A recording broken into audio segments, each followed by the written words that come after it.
wabarakatuh. Saya Jufriati, CGP Angkatan 9 Kabupaten Siak, Provinsi Riau. Tugas kali ini demonstrasi kontekstual di modul 1.3. Saya akan membuat prakarsa perubahan melalui Canva Bagja. Visi yang saya buat adalah unggul dalam prestasi berkarakter pelajar Pancasila melalui merdeka belajar di era globalisasi. Kalimat prakarsa perubahan yang saya buat yaitu mewujudkan siswa bernalar kritis dalam pembelajaran sosiologi. Pada kesempatan kali ini, prakarsa perubahan saya lakukan dengan pendekatan inquiry melalui kanvas Bagja.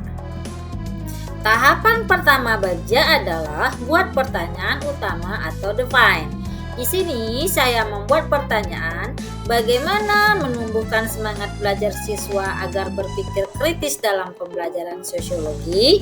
Dari pertanyaan ini, beberapa tindakan yang bisa dilakukan. Yang pertama, merancang pembelajaran sosiologi sesuai dengan kebutuhan siswa. Kedua, melaksanakan kegiatan pembelajaran sesuai dengan kodrat siswa tanpa ada paksaan. Yang ketiga, menjadi fasilitator. Dan keempat, memberikan apresiasi kepada siswa yang berani tampil dan mengungkapkan pendapat. Di tahap ambil pelajaran atau discover, saya membuat dua pertanyaan. Yang pertama, bagaimana mengembangkan daya berpikir siswa agar mereka bisa menganalisa setiap materi pembelajaran. Yang kedua, hal apa saja yang mendukung siswa untuk aktif dalam bernalar, mengeluarkan ide sehingga membuka wawasan berpikirnya. Nah, tindakan yang saya ambil, yang pertama, mengaitkan materi pembelajaran dengan peristiwa yang terjadi dalam kehidupan siswa. Yang kedua, selalu menyampaikan bahwa ilmu sosiologi adalah ilmu terpakai yang semua kegiatan dialami oleh setiap individu selama hidupnya, mulai dari lahir sampai dengan menutup mata. Yang ketiga, pembiasaan kepada siswa untuk mengungkapkan atau menceritakan berbagai peristiwa yang mereka alami dan mereka lihat dalam lingkungan hidup mereka. Di tahap gali mimpi, pertanyaan yang saya buat adalah yang pertama, apa yang dilakukan agar siswa selalu bisa mengeluarkan pendapatnya serta menganalisa dengan baik semua materi yang diberikan. Yang kedua, bagaimana saya melakukan pembelajaran di dalam kelas? Nah, tindakan yang bisa dilakukan, yang pertama, memberi pancingan kepada siswa dalam bentuk cerita narasi tentang berbagai fakta sosial yang terjadi dalam kehidupan.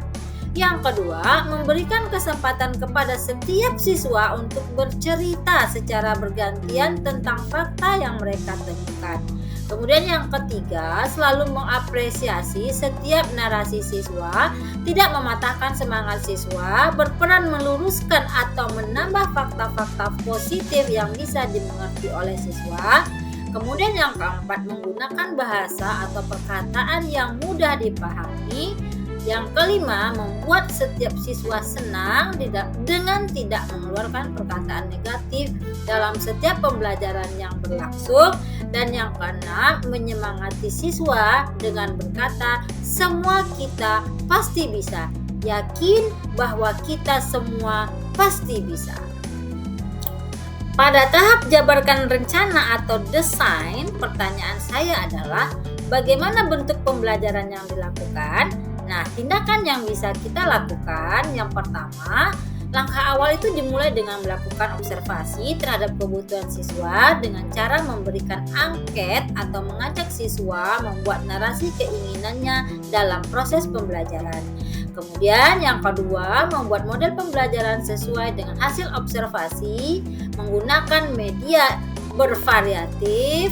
Kemudian guru selalu berpenampilan menarik, mematuhi norma yang berlaku di sekolah, tidak memberikan tugas dalam bentuk catatan, tidak memaksakan suatu kehendak kepada siswa. Kemudian langkah yang ketiga, bisa memberikan keleluasaan kepada siswa untuk mengeksplor dirinya sesuai dengan keinginan dan kesanggupan siswa. Langkah terakhir Bagja adalah atur eksekusi atau deliver. Pertanyaannya, apa standar keberhasilan dari bentuk pembelajaran yang dilakukan? Nah, tindakannya adalah yang pertama, hasil kerja siswa dapat kita lihat dalam bentuk karya tulis ilmiah, membuat media pembelajaran interaktif, membuat video pembelajaran, serta melakukan kegiatan-kegiatan yang mendalami ilmu sosiologi dalam bentuk penelitian sederhana. Yang kedua, terjadi perubahan dalam sikap siswa yang dapat dilihat dari kenyamanan mereka belajar. Yang ketiga, hasil supervisi dari kepala sekolah dan pengawas sekolah yang menyatakan pembelajaran berjalan dengan baik dan ditingkatkan untuk masa yang akan datang. Terakhir, rekan sejawat atau CGS serta rekan guru lainnya mengadopsi model pembelajaran sesuai dengan kebutuhan masing-masing. Demikian yang dapat saya sampaikan. Semoga bermanfaat dan saya sudahi. Assalamualaikum warahmatullahi wabarakatuh.